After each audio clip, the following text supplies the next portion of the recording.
নিশ্চয়কৈ সুনীত দাসক আজি পুৱাৰ পৰা আমি পোনপটীয়া পৰিৱেশটো আচলতে শিৱসাগৰৰ বিভিন্ন প্ৰান্তৰ পৰা দেখাবলৈ চেষ্টা কৰিছোঁ আৰু নিশা যিমানে গভীৰ হৈ আহিছে আচলতে এই যি বান যি পৰিস্থিতি সেই পৰিস্থিতি আচলতে অধিক ভয়াৱহ হোৱা পৰিলক্ষিত হৈছে আৰু এই মুহূৰ্তত মই শিৱসাগৰৰ যিটো চহৰৰ পৰা কিছু নিলগত যি চেৰেকাপাৰ আছে সেই চেৰেকাপাৰ অঞ্চলত উপস্থিত আছোঁ আৰু ইয়াৰ যিটো দিশৰ যিটো ভয়াৱহ ৰূপ সেই ভয়াৱহ ৰূপটো এই মুহূৰ্তত মই পোনপটীয়াকৈ দেখাইছোঁ। আজি দিনৰ ভাগত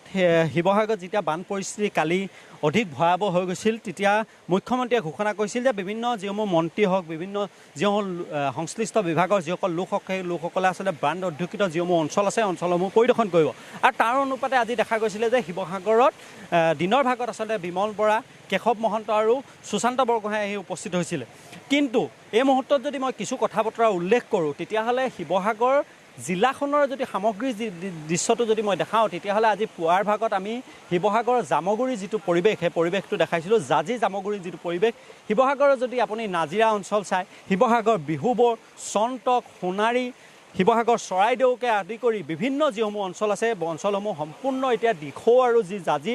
বানে এই মুহূৰ্তত তছনছ কৰা পৰিলক্ষিত হৈছে আৰু এই মুহূৰ্তত যদি মই কিছু কথা বস্তুসমূহ দেখাওঁ তেতিয়াহ'লে আপুনি দেখা পাব সুনীত দা যে এইখন যিখন দিখৌ নৈ আৰু এই দিখৌ নৈখন ৰুধিবৰ বাবে আচলতে সংশ্লিষ্ট যিটো বিভাগ আছে সেই বিভাগটোৱে কিদৰে আচলতে দিখৌ পানী ৰুধিবলৈ বাবে এইদৰে আচলতে ৰাস্তাটো ইপাৰে তেওঁলোকে আচলতে এই কেইটামান বস্তা দি পেলাই পানী ৰুধিবলৈ চেষ্টা কৰিছে তাকো দিখৌ আৰু এইদৰে আচলতে সংশ্লিষ্ট যিসমূহ বিভাগ আছে এই বিভাগসমূহে সময়মতে কাম নকৰাৰ ফলত এনেধৰণৰ এক পৰিৱেশ সূচনা হয় আৰু যাৰ পৰিপ্ৰেক্ষিতত এই গোটেই কথা বতৰাখিনি দুৰ্ভোগ ভুগিবলগীয়া হয় স্থানীয় জনতা। আৰু এই মুহূৰ্তত মই যিহেতু চেৰেকাপাৰত আছোঁ, চেৰেকাপাৰত এজন ব্যক্তি আছে, মই তেওঁৰ পৰা আচলতে পোনপটীয়াকৈ জানিব বিচাৰিম যথেষ্ট লোক আক্ৰান্ত হৈছে। দিখৌৰ এই যিটো পৰিৱেশ বা জাজিৰ যিটো পৰিৱেশ, দৰিকা দিচাং যিখিনি পৰিৱেশ সেই পৰিৱেশ কোনো কাহানিয়ে দেখা সম্পূৰ্ণ নাজিৰা ডুবি গ'ল, সম্পূৰ্ণ আমগুৰি ডুবি গ'ল। কি ক'ব এই মুহূৰ্তত? সঁচাকৈ এটা অস্বাভাৱিক আৰু এটা জটিল পৰিৱেশ আজি শিৱসাগৰ সমষ্টিত আমি লক্ষ্য কৰিছোঁ। শিৱসাগৰ সমষ্টিৰ 70% গাঁও 70% অঞ্চল আজি জলমগ্ন হৈ আছে। তাৰপৰা এইটো আমি আপুনি যিডোখৰ জেগাত আমি আছোঁ এইডোখৰ গুৰুত্বপূৰ্ণ শিৱসাগৰ এইটো বিজি ৰোড, এইটো ইয়াৰ পৰা একদম সোণাৰীলৈকে যায়, ইয়াৰ পৰা গেলেকীলৈ যায়, ইয়াৰ পৰা একদম সকলো অংশৰ লগত মানে উজনি অসমৰ সকলো অংশৰ লগত জড়িত হৈ থকা এটা অঞ্চল আৰু এই জেগাডোখৰত আজি এনেকুৱা পৰিৱেশ এই ৰাস্তাটো আজি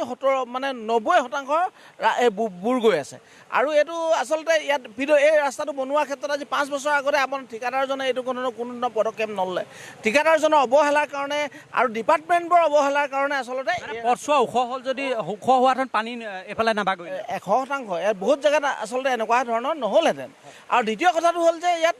আৰু চৰকাৰখনৰ যিটো পৰ্যাপ্ত সুবিধা থাকিব লাগিছিলে জটিল সময়ত কেনেকুৱা ধৰণৰ এটা মানে ৰেস্কিউৰ এটা সুবিধা এতিয়া বহুত অঞ্চলত বহুত মানুহ ফচি আছে। অকল মই এইডোখৰ কথা কোৱা নাই, মই শিৱসাগৰ সমষ্টিটো প্ৰত্যেকডোখৰতে ঘূৰি ফুৰিছোঁ। আজি হলগুৰি জেগাত কি আছে বহুতকেইটা পৰিয়াল এতিয়াও কাক যোগাৰ কৰিম, কোনো ডিপাৰ্টমেণ্টৰ মানুহ কোনো ফোনে ৰিচিভ নকৰে, কোনো হেৰি নকৰে। অকল কেইজনমান আহি ইয়াত মন্ত্ৰী বিধায়ক মন্ত্ৰীয়ে আহি পেলাই ওপৰত ঘূৰি ফুৰি চমক সৃষ্টি কৰিবলৈ চেষ্টা কৰিছে। আচলতে এয়া আচলতে সুনীত দা ৰাইজৰ ক্ষোভৰ উদ্গীৰণ হৈছে। কি ক'বা এই মুহূৰ্তত? চাওক, গোটেই সমগ্ৰ শিৱসাগৰখন দিখৌ নদীৰ যি আচলতে পানী সেই পানীয়ে গোটেই শিৱসাগৰখন বুৰাই পেলাইছে আৰু এই সময়ত চৰকাৰৰ যি আচলতে পদক্ষেপ হ'ব লাগিছিলে সেই পদক্ষেপ কিন্তু আমি কোনো কাৰণতে দেখা পোৱা নাই। আজি সা সুবিধা মানে এইটো যিটো চেৰেকাপাৰ পঞ্চায়তৰ যোনটো বিজি ৰোড, এই বিজি ৰোডটো গোটেই বিজি ৰোডটোৰ ওপৰেদি পানী গৈ আছে আৰু পানী গৈ আচলতে ইফালৰ যিসমূহ ঘৰ আছে সেই ঘৰসমূহত টিঙৰ ওপৰলৈকে পানী হৈছে আৰু ইয়াত বহুত লোক আছে, বহুত হাজাৰ মানুহ আছে, বহুতখিনি মানুহ আছে আৰু টিঙৰ ওপৰলৈকে যেতিয়া পানী পাইছে সেই মানুহখিনি ক'ত থাকিব, ক'ত শুব, ক'ত খাব তাৰ কোনো ধৰণৰ কিন্তু ব্যৱস্থা ইয়াত নাই। ৰাতিপুৱাৰ পৰা কিন্তু ইয়াত বিভাগীয় কৰ্তৃপক্ষই পানী বটল এটা দিবলৈ যোগান ধৰিবলৈ অহা নাই। এই যিকেইটা বস্তা পাৰি থোৱা দেখিছে এই বস্তাকেইটাও কিন্তু এইফালে পানী নাযাবৰ কাৰণে লোকেল মানুহে দি লোৱা। তাতে আপোনালোকে গম পাব লাগে যে কেনেধৰণৰ আচলতে তেওঁলোকে কাম কৰিছে। আজি তেওঁলোকে SDRF NDRFৰ নাম লৈছে, কিন্তু ইফালৰ পৰা আমি যেতিয়া দেখিছোঁ ভুৱত কিন্তু বুঢ়া বুঢ়ী মানুহ লৈ আচলতে জ্যেষ্ঠসকলক লৈ ইয়ালৈকে আহিছে। SDRF ক'ত ঘূৰি আছে, কি কৰি আছে, কোন মন্ত্ৰী ইয়ালৈ আহিছে, কেইজনমান মন্ত্ৰী কিন্তু ৰাতিপুৱা সময়ত আহিছিলে। ৰাতিপুৱা সময়ত আমি দেখিলোঁ অলপ দেৰি পিছত তেওঁলোকে ফটোশ্বুট কৰিছে, ফেচবুকত ফটো মাৰি দিছে, তাৰপিছত কিন্তু মন্ত্ৰী হেৰালে। মন্ত্ৰী ক'ত গ'ল বিচাৰি পোৱা নাই। তেওঁলোকে আচলতে বাণাকান্তক আহি বিচাৰিব লাগিছিল যে ক'ত হেৰালে, ক'ত গ'ল আচলতে, কিন্তু বাণাকান্তহে তেওঁলোকক বিচাৰি আছে যে ক'ত আজি মন্ত্ৰী হেৰালে। এনেধৰণৰ যিসমূহ তেওঁলোকক জনসাধাৰণক বিপদত পেলাইছে। জনসাধাৰণৰ বিপদৰ সময়ত তেওঁলোকে কিন্তু সহায় কৰিব পৰা নাই। আজি মন্ত্ৰী হওক বা আজি যিমানসমূহ আচলতে নেতা আছে যিমান মুজাক্কিৰ এটা কথা অভিযোগ আহিছে যে মন্ত্ৰী বিধায়ক জনপ্ৰতিনিধি তাত গৈছে কিন্তু তেওঁলোক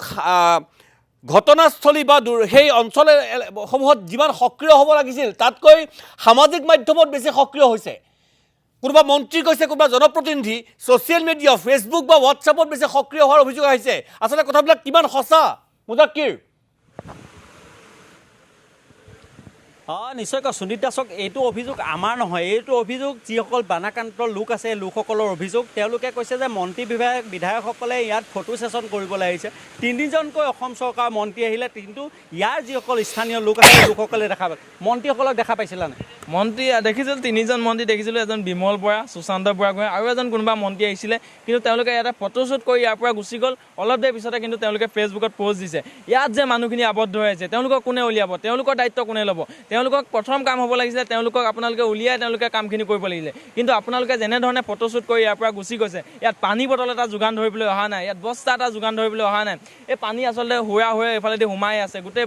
বিচ্ছিন্ন অঞ্চল আচলতে বুৰাই পেলাইছে ইয়াক ৰুধিবৰ কাৰণে আপোনালোকে কি পৰিকল্পনা কৰিলে আচলতে অলপ সময় আগতে আমি দেখিলোঁ শিৱসাগৰ ডাঙৰ এগৰাকী আচলতে বিষয়া তেখেতে সেইফাললৈকে গ'ল গাড়ীখন লৈ গৈছে আৰু পানী আছে নি বুলি সুধিছে যেতিয়া ক'লে যে পানী আছে তেখেতে সেইডোখৰ পৰা ঘূৰি গুচি আহিছে এ চি গাড়ীত উঠি এ চি গাড়ীত ঘূৰি ফুৰিলে নহ'ব আপোনালোকে জনসাধাৰণে কাম কৰাৰ চেষ্টা কৰক